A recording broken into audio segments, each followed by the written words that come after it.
We are live now.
All right. Good afternoon, everyone. My name is Nishit Upadhyay.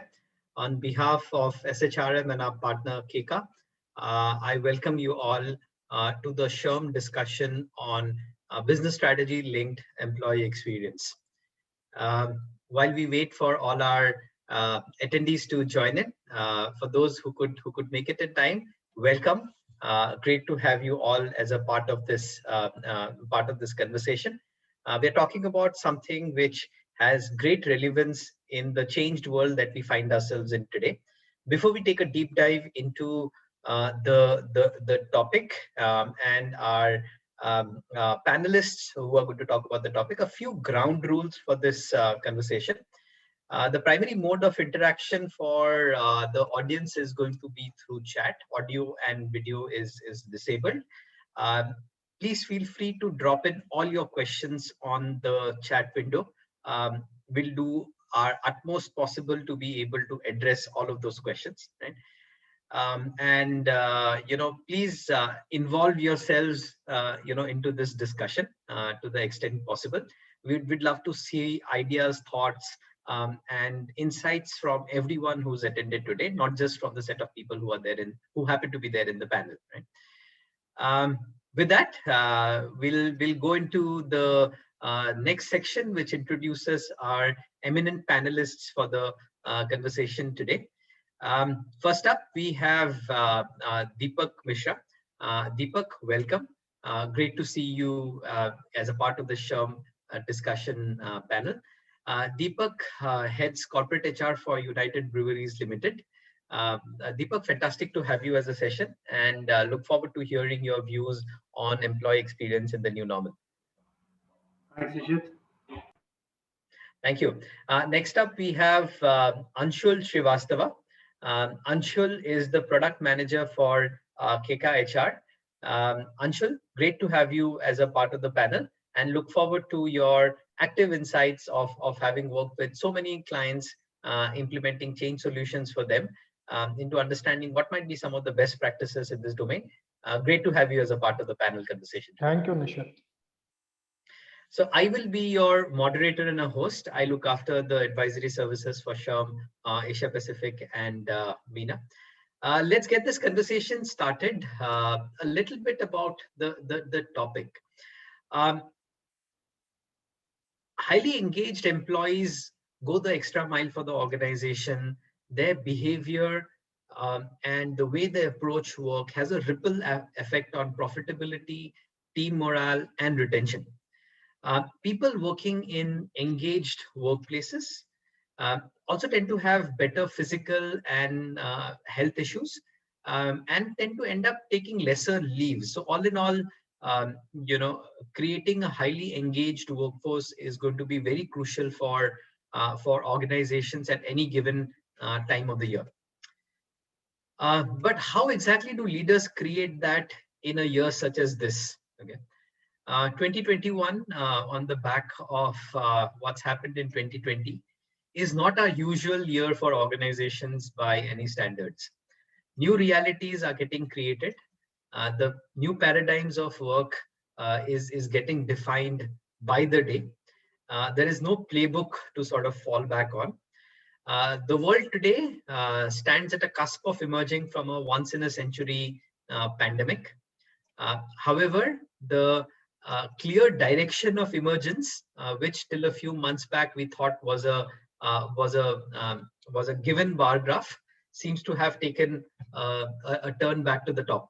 So it's changing faster than we know. It's created a lot of uncertainty for businesses. Remote working has actually left most businesses, grappling with challenges of collaboration, innovation, and being able to scale up and deliver in a marketplace which has completely changed and gone upside down. While the exact solutions that emerge is of course something which is fluid, what is very clear is that it will demand a very engaged workforce in any organization to be able to sustain this change journey that organizations are driven to arrive at. So how do we go about creating this employee experience in the new normal, right? Can employee experiences delivered through processes, tools, and technology in a hybrid world continue to have that sort of direct impact on business imperatives? How will this vary between different sectors and different work groups? Okay. What should workplaces try and achieve with respect to employee experiences from the standpoint of being able to deliver business results? Right? Let's get this conversation started with the eminent panel who's here and hear their thoughts on being able to improve employee experiences and create a more engaged workforce in such tough times. Right? Over to you, Anshul, for your initial thoughts on this topic. Anshul and Deepak, in fact, either one of you can go first for your initial remarks. And in fact, dear audience, what we are going to do is once we hear the initial comments, please feel free to drop in your questions, inputs, any thoughts that you have on the thoughts which have been shared by the panel members. And then we'll take up and try and address each of those inputs. Over to you, Anshul or Deepak, either one of you would want to go first. Okay, I can go first. Go ahead. Thank you, Nishit. So see, ever since this pandemic started, it was a very, very tough time for everybody, okay? For mostly all the organizations. And then the way it started, it all came back to the thing that what's the core value of an organization? How do they treat each and every employee? What's the factors like empathy or what you call it, engagement within the organization, within the employees, and how it, what you call it, turns out to be when it came to a situation where everybody was working from home. They were not coming to office. They were not seeing each other. They were not talking to each other on an everyday basis. So what happened was initially when all these things started, so from like, since we are into this space, we have been talking to so many customers, right? And how do they deal with such scenarios? So what happened was initially we saw that there were companies or organizations who were kind of skeptical when it came to like allowing people to work from home or letting them work from anywhere outside the office premise. Probably that can be, I mean, they were skeptical that if the employee is going to work, if he is going to give his 100% or not. And that's the reason they had such policies in place that did not allow those freedoms to employees. But once the pandemic happened, everybody was supposed to work from home. So how do I handle that scenario? So there were organizations who came back saying, okay, why don't you build a system so that using technology, I can track if my employee is actually working or not. At random intervals, you can take a screenshot. So I know that he is not is wasting time on YouTube or Netflix and is actually focusing on work, working on the projects that he's supposed to. So those were the things that came up during that initial period. So we even conducted surveys that if organizations might be interested in such thing, and most of them said yes, we are willing to buy it because that helps me keep a track of the productivity. We went and said, okay, let us get into the direction, build a product for them. So we started doing that. It took us like a couple of months. And by the time everybody was quite comfortable working from home, people were, I mean, uh, finding different ways to how to manage work as well as their personal life. And then after 2 months, when we came out with the product, people were not ready to buy it. They are saying, now I trust my employees enough. I know they also have the same vision that we have, and they are giving their 100%, probably more than 100% during these times. Okay, so that way, I think the kindness, empathy, and the trust factor that has to be there between an organization and its employee, I mean, that has increased multifold. Okay, no doubt that has increased multifold. Now I know people who actually believe in the vision or goal of the organization are going to give their 100% to the organization. So I think that is how the relationship between the employer and the employee has changed. And most of this has to do with how the employees are being treated at work. When they join the organization, the vision, the core values that the organization shares with the employee, the engagement that they have with the employee, that is the main factor that actually encourages the employee to perform better at work. It does not matter if you're coming to office or you're working from home or anywhere out there. So that is how it has turned out to be. Oh, fascinating. And when it comes to employee engagement, we talk about multiple factors, right? So, but how often do we talk about the vision and the direction of the organization being something which is a active factor when it comes towards engagement? And when employees and the input that I'll take away from Anshul, your thoughts is that when employees are aligned towards the larger direction, the problems that they face, they will kind of find their own ways to be able to deal with it. If the trust is high, decentralized decision making will enable employees to address some of those problems and issues as they work towards the larger vision and the goal of the organization. Right. So this is fantastic to hear that you've seen this playing out through a particular instance of a certain product which did not succeed the way you wanted to, but which is and this is something which really resonates with most of us, right? We've seen instances of this getting played out when it comes to employees pulling together and addressing some of these challenges. Deepak, would love to get your views in here in terms of how you've seen employee experiences being addressed at this point of time, how you've seen organizations creating a more engaged workforce in such times and sort of successfully dealing with challenges that they're facing currently. So Nishit, in my experience, if we just go a year back, exactly a year back, if you had looked at engagement surveys or when you asked particularly in organizations where work from home was not something which was available as an option, this would have come as one important area to be addressed. What I have seen is there were waves which had come in with this pandemic coming in. Initially, some people also got into enjoyment mode. Okay, I am now working from home. Okay, companies never allowed me, or company never allowed me to work from home. Now is the option. Gradually, people settled into it, and then they realized that they are not as productive as they wanted to be, or they were when they were facing each other.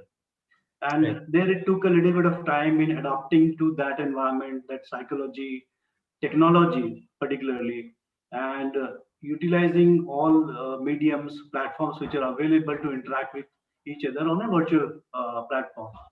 Right. So after that settled down, business also realized that this is a good way of working. Like Anshul mentioned, I mean, we trust employees. We know that they're at home, but they're working, probably delivering more than they are supposed to. Some people invest their time, travel time, also in working, developing some products, or maybe working on the projects, etc., etc. Now, what has happened after we have seen that normalization started happening, people got back into office. Gradually, we figured out there is hybrid model which is getting developed. Okay, which means, yeah, some people can stay at home and work. There are some roles we just can't allow them to work from home. For example, in our case, we can't run breweries or plants sitting at home, right? We need to be there. While there are some set of people, some roles which can still operate out of home, or maybe you work alternately from the physical location and alternately from home. So all these permutations and combinations have started evolving, and it is very important for us to just freeze this moment and say that this is going to be one standard way of working going forward. However, I have seen that many companies still trying to figure out what is going to be the right way. How are we going to establish this hybrid model as a sustainable model? And it is not something that with time it will just go off. So experience of employees has also or changed during this period. The requirement from the perspective of being engaged has also changed, right? So how do you bring the liveliness in the virtual mode also has become very important. So in all views that I have collected and all I have tried to analyze, I see that we are still evolving, and there is a need to concretize on this hybrid model which is evolving. And this should be the way forward. And around this is what we can build our plans. We have businesses coming up with different requirements, and perhaps we need to link both and move ahead. Absolutely. I think the emergent hybrid model, which is still fluid, is something which now may need to get concretized by many organizations. Now that initial period of turbulence is kind of hopefully behind us.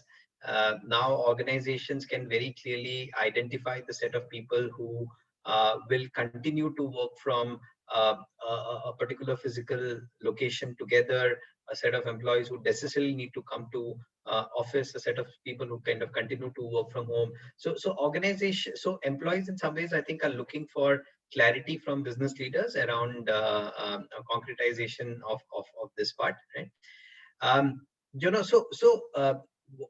So there's a great question which has come in from Vikram, and this is honestly open to either one of you to take up.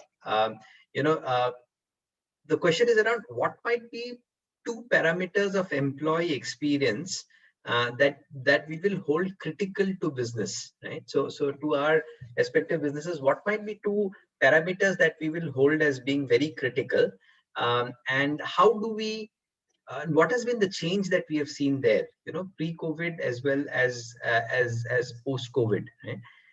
So for example, if recognition was one of the parameters, and recognition was something that we saw and saw as a critical part of the ethos of the organization, how has recognition changed pre-COVID and post-COVID? It's fascinating to understand that in terms of what you may have seen, Anshul or Deepak. So Anshul, should I take it up? Sure, Deepak, go ahead. Okay. So Nishit, I believe that two parameters which have emerged are, one is belongingness, and two is alignment with the business. More and more, required nowadays. When I say belongingness, the virtual modes also keep you away from interacting with your colleagues in a physical manner. Psychologically, you need that social connect. Okay, how do you build this, or how do you build this connection in a manner that while people are working remotely, they still are able to feel that belongingness. Everyone's house is not an office, but it is. That's the truth.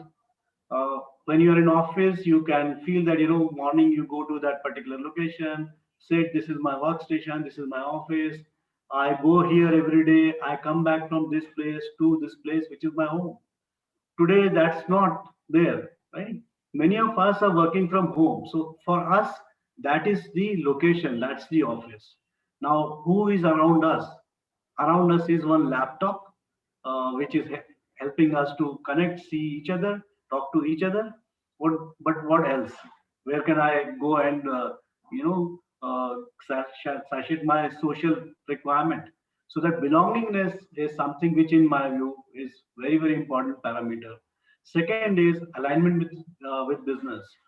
Uh, when you're working closely, when you are seeing each other often, or maybe meeting each other, you at least get that feel how and what is required.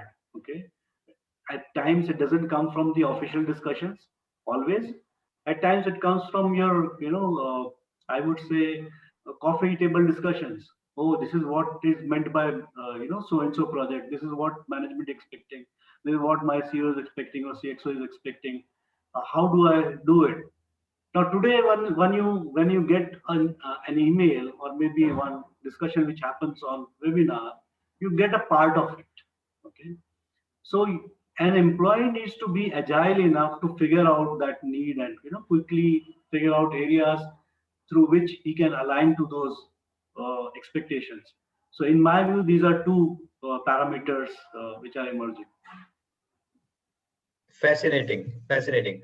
Uh, Anshul, would you like to respond to that point as well in terms of what you've seen organizations do when it comes to So, focusing on experience? yeah, so what I agree with what Deepak has said. So for me, if you ask me, I would say the one of the major factor has been communication. Okay, communication has become one of the most critical part as of today. Earlier, it was like, okay, even if I'm not talking to somebody, I'm talking to somebody in their team, and they are going to get the things done. But today, it's not like that. You have to communicate to each and everybody at any given point in time. So, and you will have to keep that communication going on, because you will also have people you have been working with. You will also have such kind of employees who joined the organization during this pandemic period. You have never seen them, you have never spoken to them, but yes, now that you have to work with them, you will have to get that engagement and communication going. The second thing is, see, post-COVID, what happened was every organization might be having some R&R plan, right? It must be quarterly or half yearly or yearly, and then they would give you some recognition, some award, some what you call it, prizes, whatever it is, just to appreciate the work people are doing, right? Now, during this time, doing all these physical events are impossible, okay? And people actually want to engage everybody on a day-to-day basis, so they would want to get those praises and appreciation on a more regular basis, okay? Because when you are working from home, it's kind of a monotonous environment you are in, day in and day out, right? You are not moving out of your house, you are working from your home. And to keep employees motivated, things like having a continuous feedback session or a praises coming in from different employees, can it be your manager, your subordinate, your peers, so that it keeps you motivated. Yes, you are moving in the right direction, people are motivating you, okay, and they are praising you for your work. So those are the two factors that I think has played a very important role, because people have started asking, I mean, the organizations, they have started asking, I want a system where people should be able to appreciate anybody at any time. Okay, I don't have to wait for 3 months or a half yearly event for that. Today, if I like somebody's work, I should just go ahead and appreciate him, and it should be visible to everybody in the organization, right? All these R&Rs that were happening, you can have, right? You can have virtual certificates rolled out to employees. You can have virtual gift cards given to them. And in today's world, if you look at the what you call it, population we are working with, all this generation, the generation is entirely all about social media, right? I roll out a certificate to them, appreciating them. They are going to share it on WhatsApp, LinkedIn. So kind of they are advocating for my organization, right? They are going and telling everybody, hey, see, it feels great to be associated with this organization. I have been appreciated. People are appreciating my work, things like that. So I think those are the factors which are playing a very important role during these times. No, absolutely. It's a fascinating time that we are also doing this, right? Because I think when things kind of locked down last year and we all started working from home, organizations honestly had no option but to put all rewards and recognition program online. Most organizations which did not have something, started looking for in place. But now that we've done this for quite some time, right? And would love to get your views in here, Deepak. What is your sense about the success of programs like this? Have people taken wholeheartedly to it? Are there still some areas that need to get addressed, particularly when it comes to recognition programs that's not really addressing the needs of the diverse people population that organizations have, right? So, for example, millennials might take very easily to it, but what about the mid-level managers? What about the senior level managers? Are some of these things? Is the adaptation rate going up? Is the question. Yeah, so Nishit, I think a valid question, and what I have seen is the adaptation has really gone up across uh, levels, across age. Uh, we have seen it personally in the organization when we delivered or when we had given e-certificates to people across levels. I think, like Anshul mentioned, they would really like to, showcase it to the world, saying this is what I have received. Also, if we just try and see the need which Facebook fulfilled, when you are alone, when you are not having someone to whom you can physically speak to, you just want to have chat. You just wait for the likes to come in. Okay, that's what is happening today when you're sitting at home and working. So, you're waiting that somebody is liking my work, somebody is appreciating me. So those small moments are very important, right? One like is absolutely going to make your day. People may not even want a certificate, and that's where the touch, that connect, is building, wherein I am working in a particular location, you are working in a particular location, but distances don't matter. You are looking at my work, I am commenting on your success, you are commenting on my success. So a lot of those other hurdles that would have played game in between have gone. Right? So this need of instant recognition, I recollect, I designed one program about 12 years back. Then I thought of having these clicks for recognition and all, and it was so difficult for me to make people understand it. No, no, it doesn't matter. We need to have a platform, stage. People should get it in public, etc., etc. Now it has changed. So I'm wondering whether that thing really was because people had that choice to be physically present. Today you don't have that choice, right? Yeah. So therefore, you're looking at those options, plus all the impacts that social media has built or brought in the way we exchange our thoughts, the way we want to get feel of those thoughts is impacting this side also. And I mean, if we have products like this, which just helps us doing it, I think it's going to be a big success. No, fascinating response. Absolutely. I think a lot of this is driven by the fact that it inherently works, and it's just that it was something that we were not willing to try out because we had a choice and an option earlier. And man, after all, is a social animal and would love to sort of be around with others when given the choice. But in an environment like this is something which has definitely worked. The crucial element, of course, of the linkage to productivity, and I know, Anshul, that we kind of touched upon this aspect. With working remotely and now hybrid, what are your clients talking about when it comes to productivity? Is this something which is going up? Is this something which has sort of come back to levels before that you've seen? What is your sense about employee productivity and the linkage to employee experience in such a work environment? So if I talk about customers, or in fact our own organization, I think it has increased multifold. It has not gone down. Okay, it has increased multifold. And I can see employees, I mean, when we were in office, we had like, okay, 9:30 your shift starts, you have to come in at 9:30, you have to leave by 7 o'clock because you have to beat the traffic. You have to reach home, have your dinner, things like that. Now those things are not into the context anymore, right? I don't care. I can wake up at 8 o'clock and start working because I don't have to travel. I save on my travel time, right? I can probably get a nap in the afternoon. Nobody is going to bother me for that if I tell that I will be taking a nap, or probably I can continue working late night. Okay. So now when I see people, they have kind of freedom the way they want to work. Okay. It's not about I'm compromising on the productivity or my effort, but it is like, how do I channelize that? Okay, it's up to me. I mean, I'm an early riser. I want to work from 5 to 10. Fine with me. Okay, I will wake up in the afternoon and continue working late till night.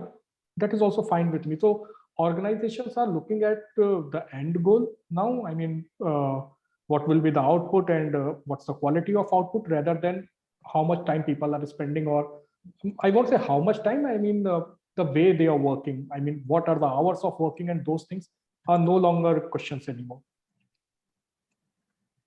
No, absolutely. I think that's something which has definitely happened, that organizations are becoming much more focused on the wider outcomes, rather than trying to focus on each task at hand, right? And saying that, did this task get done or not.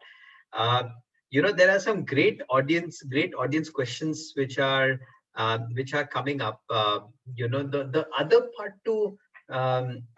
part to employee experience as well, and that seems to be a question, the interesting one, which is on the set of employees who are workforce prisoners. And this is a question which I think came in from Hemant. So Hemant asks, workforce prisoners, the set of people who are neither engaged nor productive, right? Neither engaged nor productive. What do we do with them? Okay. That's an interesting question to ask. I wonder if, that's a new thing for me for sure. I wonder if, Deepak, you may have had an instance to deal with situations like this. Workforce prisoners. I wonder if others have heard it. Would love your views on the chat too. If you've heard of this term workforce prisoners before. But Deepak, your immediate reaction to this, is this something that that you think is an issue that needs to get addressed? So I won't call them workforce prisoners, so to say. Uh, there are a set of people who would really want to have some good time. Okay, don't want to be disturbed, and for them, work from home would mean taking a little bit of rest, work when you need to work or when you want to work. So I think there is a need for any organization to bring them into the tune and requirement of work from home. So I think there is one question which somebody has asked, that what were the measures taken to clearly establish that workplace sanctity and personal space sanctity. So in our kind of an organization, if I give you example, we had never faced or had this work from home concept, and the meetings on Zoom, MS Teams meetings, interviews on these were also not very well accepted.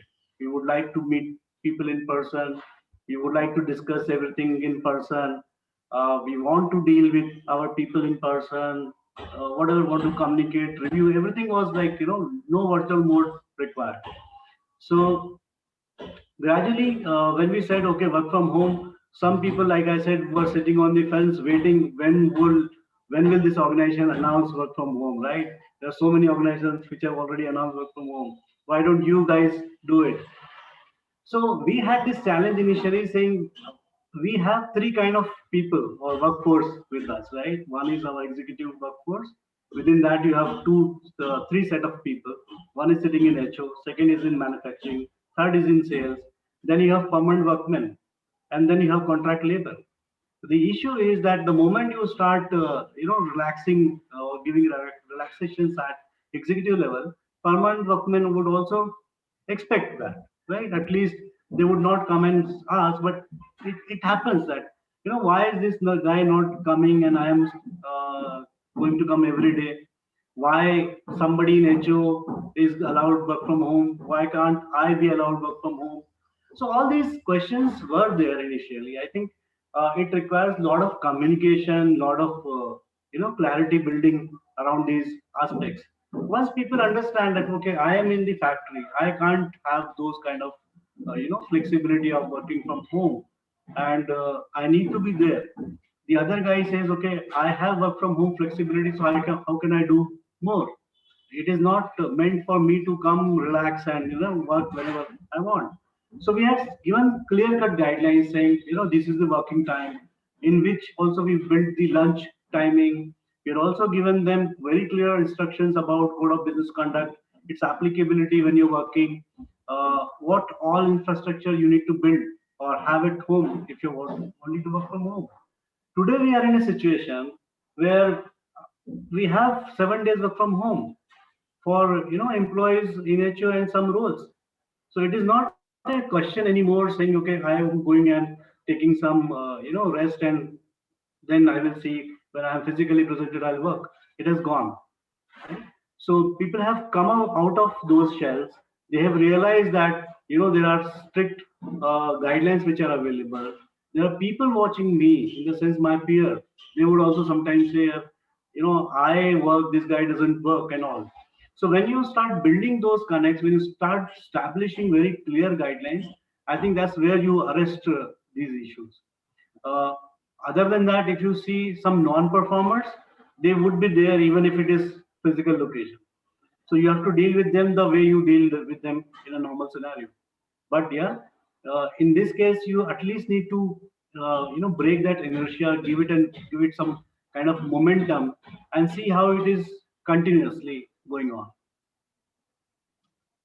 Absolutely. And I think a lot of it is also dependent upon the kind of talent that you look at hiring, right?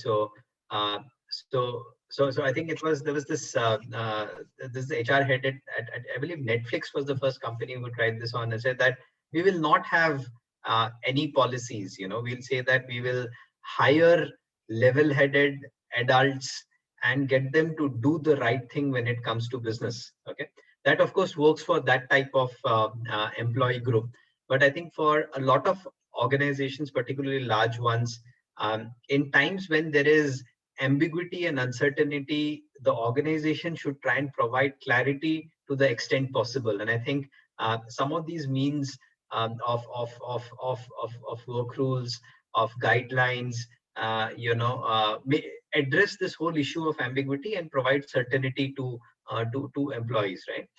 While of course continuing to account for trust, and none of these guidelines would essentially be stemming from the fact of trying to curtail any freedom. So in fact, that's the next question that I think somebody in the audience had, and the fascinating question of the whole bit about personal workspaces and its impact on employee engagement, of course.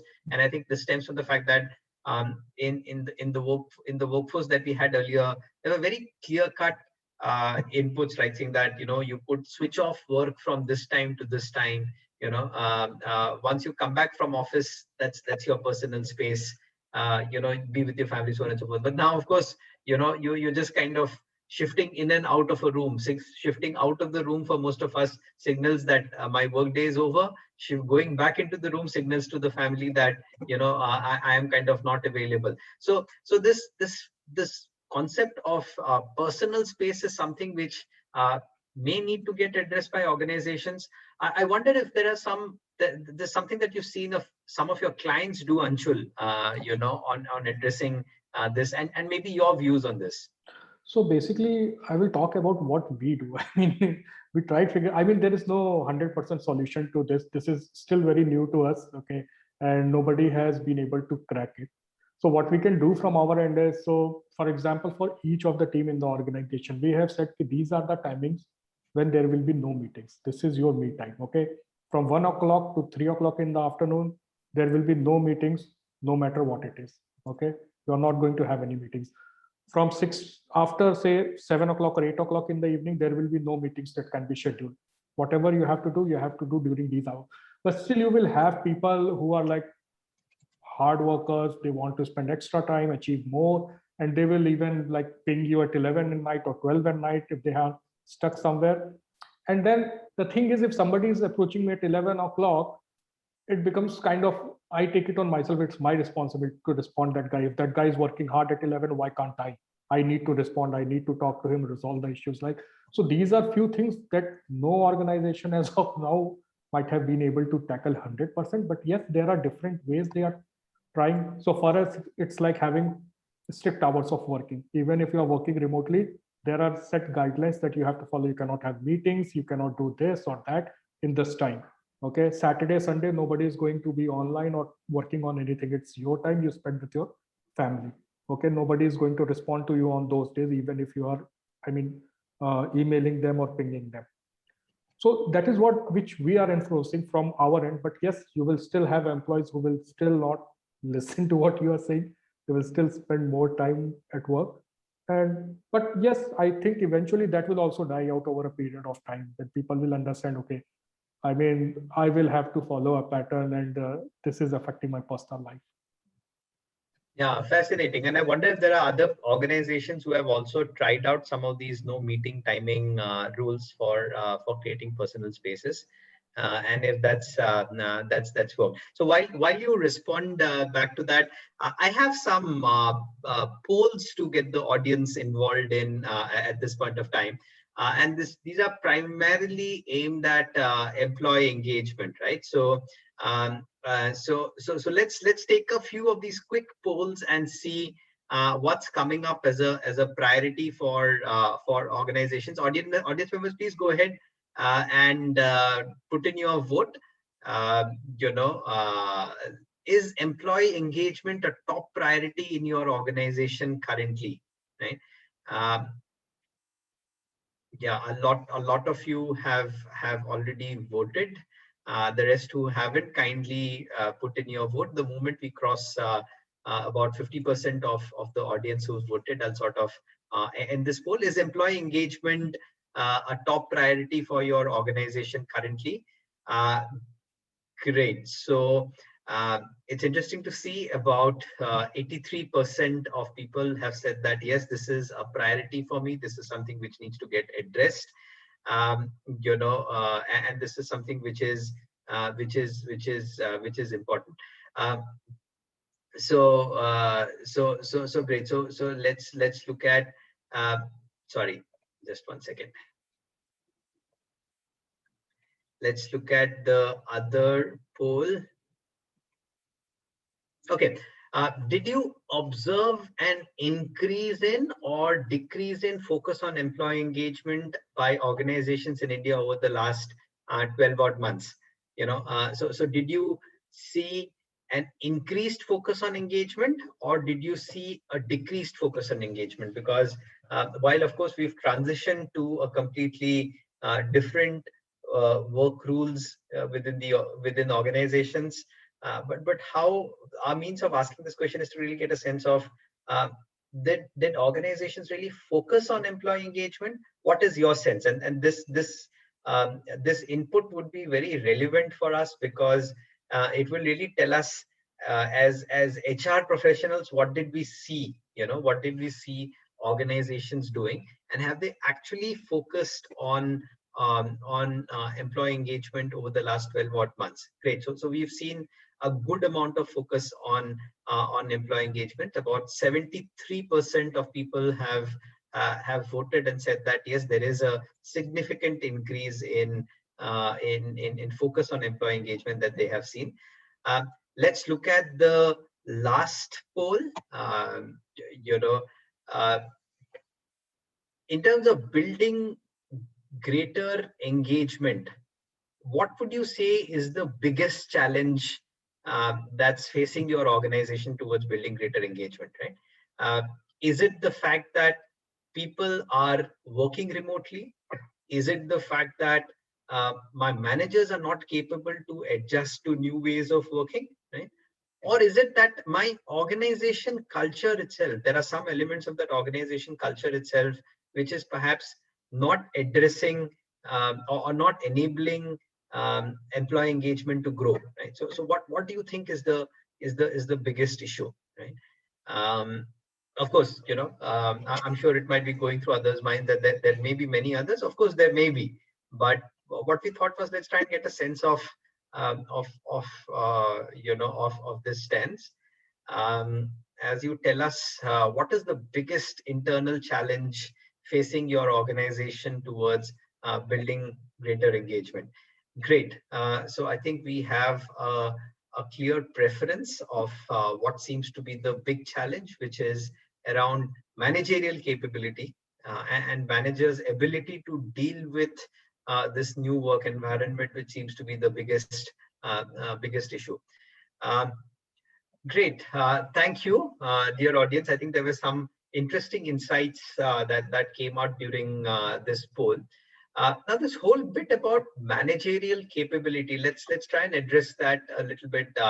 Deepak, particularly maybe in basis your experience that you have seen.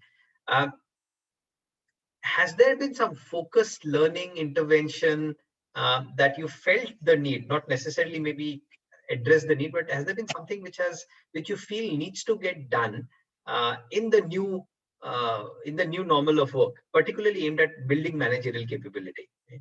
What would they need to do differently? Because end of the day, they are the ones who will determine engagement, who will determine growth of engagement, which is so crucial for my organization. What's your view there?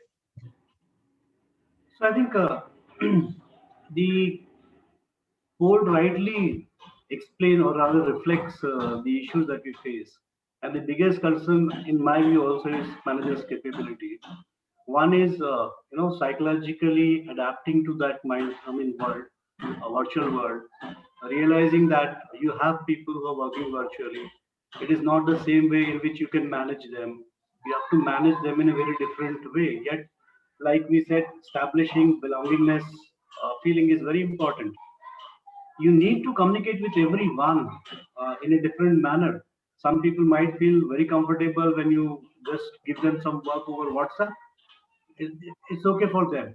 Somebody would want a written, proper, clear-cut mail to do, and expect what is it that you expect me to deliver. There are other people who would say, I don't get into these emails and all, please brief me over a phone. I want more understanding about it. So, from the manager side, it has brought in much more complexity to deal with, individuals, particularly from the communication side of it, right? If you're writing a mail to somebody and wanting to get those things done, you should be very clear about it, right? You should be clear about the way in which you want that information to come in. So even if it is a simple format that you want particular information in, you have to give that format, right? You need to clearly lay down those things in black and white, saying this is what is expected from this is what I need, right? So the other person who is really relying on the written communication is going to give you the desired results. Otherwise, I have seen, and this has happened in this era when we were just trying to normalize the situation. Some people, one of the guys said, you asked me this. The other said, no, it wasn't. We discussed this. This was a group meeting. So we had some meeting in which somebody made some comment. He was expecting, because that was a comment made, this guy would have understood. And he had written one mail, the other has responded basis that mail. So his response was limited to the mail which this guy has released. Third is, if you were saying, asking somebody through an informal channel, that guy may not respond. While the other person, on the other hand, may feel good, okay, it's easier to connect and respond. Other would say, well, just I'm working, I'm officially working. So give me something through an official platform, okay, which would establish that it is an official work, it is something officially tasked to me or signed to me, then only I am going to respond to it. So manager has to understand that. And also, sometimes I've seen people wherein managers would see here, I don't know whether this guy is staying at home, is he really working, how much time does he work, let me check. So there are some tendencies, which people have. Particularly, if you see the generation gap, you will find this, right? Because the older generation is used to see you sitting in front of them working, right? While the younger generation is okay with it, right? We say that okay, this is the work given to you, and contribution matters. So it has really become a complex thing. So interventions should come from the senior leadership team. Frequent messages should come, and when these debates happen, generally at senior leadership level also, you need to bring these issues up so that you kill them there. May not need to design a formal intervention, a formal training program for everyone to go through it. But just understanding these nuances, I think helps. That's where the managerial capability issue, comes in and can be resolved in my view. Fascinating, fascinating. No, absolutely. So you're right that I think there are a lot of things are perhaps just an issue which need to get addressed from a new way of working, and some of those issues might be more deeper. So, for example, there's a very interesting comment and a question which has come on the chat window from Philippa, and thank you for that, because this kind of addresses the whole issue of building empathy and how that's becoming so crucial, in this remote work, right? And how that plays out. And there was an instance, of course, just for us today, where there was a very crucial deliverable that we were all working on, which was supposed to get done. And what ended up happening was that the internet failed for one of the person who was kind of trying to drive that, right? Now, how do you react and how do you sort of deal with situations like this? Because genuinely that's an issue which can kind of face any one of us. So the empathy muscle is something which really needs to be honed and grown much stronger for a lot of our managers. And that's something which needs to be genuinely addressed. While some of the other issues are more way of working, sort of a quick rearrangement issues that need to get addressed, right? And as Philippa put it so nicely, it's not just, one cannot engage with the heart, with the head and the heart, if you're just focused on performance and not focused on the person. So very, very nicely put. Anshul, your views in terms of where you may have seen managers becoming very crucial towards employee engagement in your client book that you've done. So, Nishit, I think what Philippa said is, I mean, I completely 100% agree to what she has said. See, when it comes to your manager, right? Say, getting the output from the team is just one of the things that he has to take care of, right? It's not everything. It's one of those things.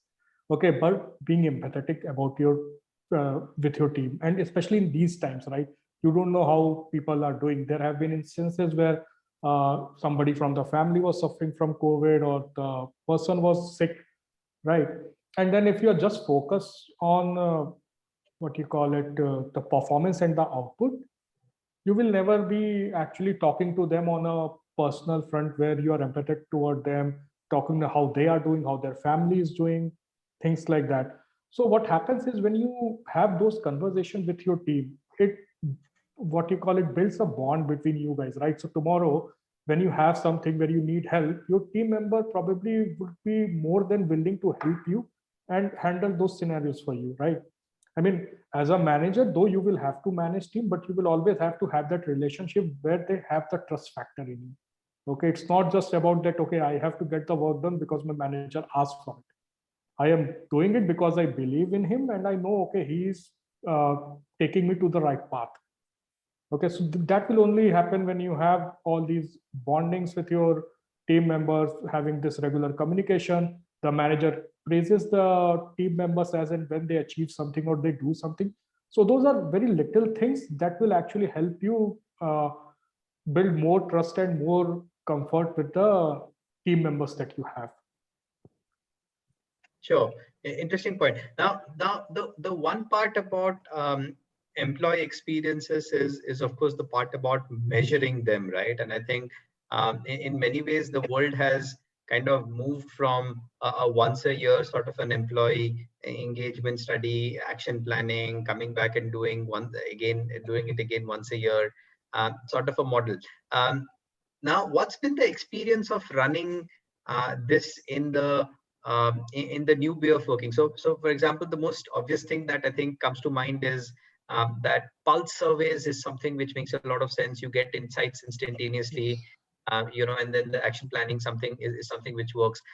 But what's been the experience of running some of those things on the ground? Um,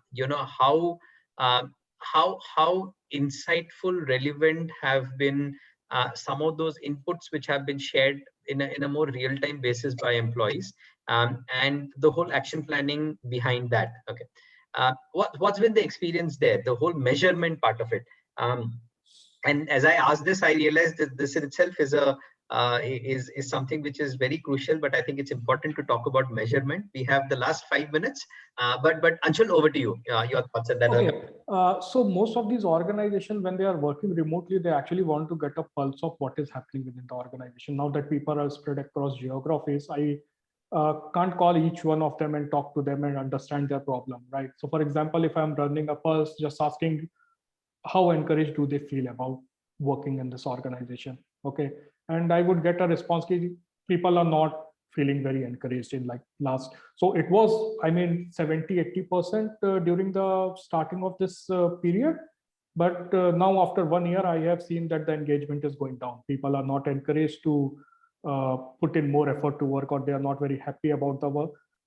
Or say, I would say, how do you feel working under your reporting manager? Okay, from a department perspective, how do you think your manager is doing? So that actually helps me to take care of such gaps as and when they come in, okay, so that there is no more damage done to it. So if somebody does not feel motivated about work, probably I will devise a plan to actually talk to them, try to understand what is it that we as an organization can do to bring back that confidence, to encourage them to work in a much better way, right? Or I can talk to the reporting manager to understand, okay, what is it that is stopping you from being where we want to see you, right? Is it like a problem can be at a personal front? Probably he's going through something we are not aware of, but until unless I don't talk to him, I don't know it. He might not come to me directly, but probably a survey or a poll can help me understand the mindset of people, and then things various people are going through. I can talk to them, I can try to understand what they are going through, and try to help them to actually get out of those situations and be in a better position to help their team. So those are some kind of pulse and surveys that companies would want to have every couple of weeks on different topics, be it like about the manager, about the work culture, about the organizational goals, are they aligned to it, how their experience has been during the onboarding once they join the organization. So these are the things that actually companies want to now get more insights on, so that they can take corrective measures to actually fix them. Fascinating. Deepak, your views on pulse surveys and how have they worked, and how much have they helped really build up employee engagement? And is there something else as well that you think organizations could put in and try out in this new scheme of doing things? So pulse surveys, I think, make sense, particularly when you have a remote work force. I mean, and each one is into different environment altogether. That touch with the organization, touch with the manager, and when I say the touch, that's about psychological and social touch, is very important, right? So these can help us in addressing some very burning issues, may not be very strategical ones, but very operational ones. Okay? Maybe a manager is not great at handling the team, right? Those kind of issues, or maybe somebody is saying, okay, you don't, stop people from say setting up meetings anytime, anywhere, right? Why don't you put up a policy which says that these are the times, this is the working time, and you can only have conversations during this time. So these are some immediate responses which are required. Okay, and this helps us in killing, or rather making these issues becoming bigger. You are waiting for 6 months for it to happen. By the time you try and address it, you've really lost the ground. So it really makes sense these days, and people are very much open to give these kind of feedback. New generation, absolutely. And when you give them an app or device, and it doesn't have the face, it's even faster. Right? So I think it makes sense. True, true, true. Absolutely. We are at the top of the hour. Thank you very much, Deepak and Anshul, for sharing your insights on building a better workforce and driving employee engagement in such times that we find ourselves in. There have been great inputs from the audience as well. Thank you very much for sharing your thoughts. And to my mind, there have been some great takeaways from both this conversation as well as the comments that came up. And it was a too reflective conversation in terms of experiences that Anshul shared working with his clients, and Deepak with his vast experience of working in corporate HR shared with us all. Do join multiple other such SHRM sessions which are coming up. Dear audience, thank you very much for being a part of this. Once again, Deepak, Anshul, thank you very much for being a part of this. KeKa, thank you for being a SHRM partner and bringing this together for our dear audience. We look forward to multiple such initiatives together. Till we meet at another SHRM event, this is Nishit saying goodbye, and thank you very much once again. Thank you, Nishit. Thank you, Thank Deepak. you so much. Thank you, everyone. Thanks, Achal. Thank you, Thanks, everyone. Deepak. Thanks, everyone. Bye Bye-bye. bye. Bye-bye.